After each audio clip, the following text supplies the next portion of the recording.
From restaurants to writers to kung fu flicks, whether you realize it or not, our culture has been shaped by Chinese immigrants, their kids, and their grandkids. I'm Dolly, welcome to AJ Plus. This Sunday, we're gonna talk to you about why people left China in the first place and how they ended up here in the US.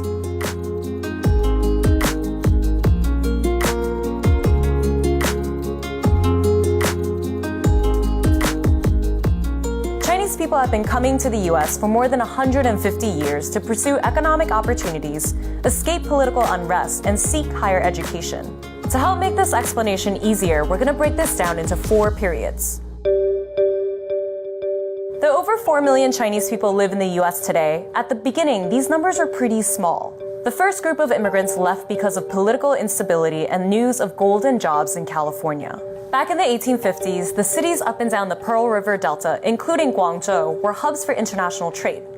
Many people in this area left to pursue better opportunities abroad.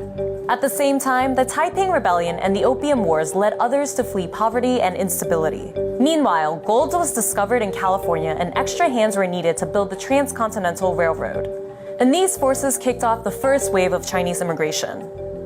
But what started out as job opportunities in America took an ugly turn: discrimination and violence. White laborers felt like Chinese immigrants were threatening their jobs and took extreme measures to get rid of them. They burnt down Chinatowns, publicly lynched Chinese people, and passed racially targeted laws. This is how we ended up with the Chinese Exclusion Act, the first US law restricting immigration based on race. After the act was passed, the Chinese population started to drop, until World War II. At the start of World War II, Japan had invaded China for the second time. The most intensively bombed spot in all the world is the wartime capital of free China. By the end of the war, 15 million Chinese people had died, and China was in a communist nationalist civil war. China and the US became allies to defeat Japan, but the Chinese Exclusion Act was still in place. So the very people who were fighting alongside the Americans were not even allowed to come into the country. After World War II, the US realized this irony and repealed the laws, but was mostly for appearance. An immigration quota was set for just 105 Chinese immigrants each year. By 1945, the War Brides Act passed. This law allowed spouses and children to join men in the US. Before then, the Chinese immigrants were mainly made up of bachelors. And from here, the Chinese American community really started to develop. In this third period, immigrants left because Mao's policies led to widespread famine and persecution of many people, including intellectuals. Life got even more desolate in the 1950s and 60s. The Great Leap Forward, Mao's campaign to industrialize the country, caused one of the worst famines of the 20th century.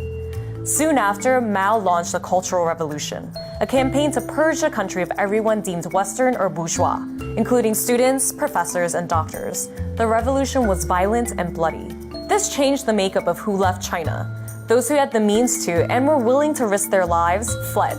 And here's journalist John Pomfret, the former bureau chief of the Washington Post in China, to explain why this was so important.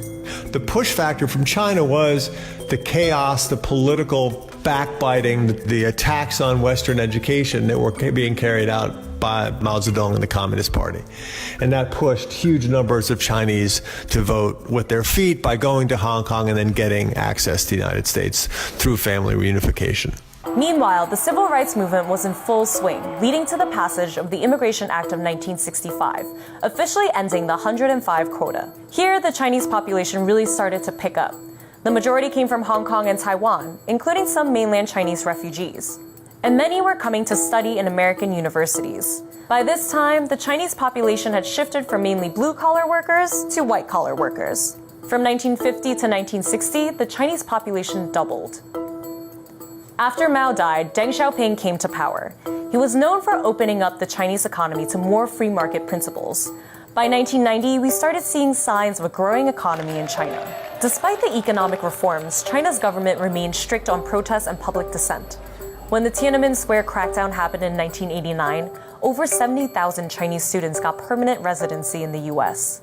The following year, the US introduced the EB-5 visa, something that allowed rich foreigners to essentially buy permanent residency with $500,000 to $1 million business investment. This program wasn't that popular in its first 18 years, but that really started to change as China's economy skyrocketed. Today's immigrants are wealthier than they have been in the past. Most who leave are looking to pursue business opportunities, live in a better environment, and get an American education. China's economy has really taken off in the last 20 years. By 2010, their extreme poverty rate fell to 12%, down from nearly 90% in 1981. That happened in less than 40 years, and this completely changed who wanted to emigrate to the United States.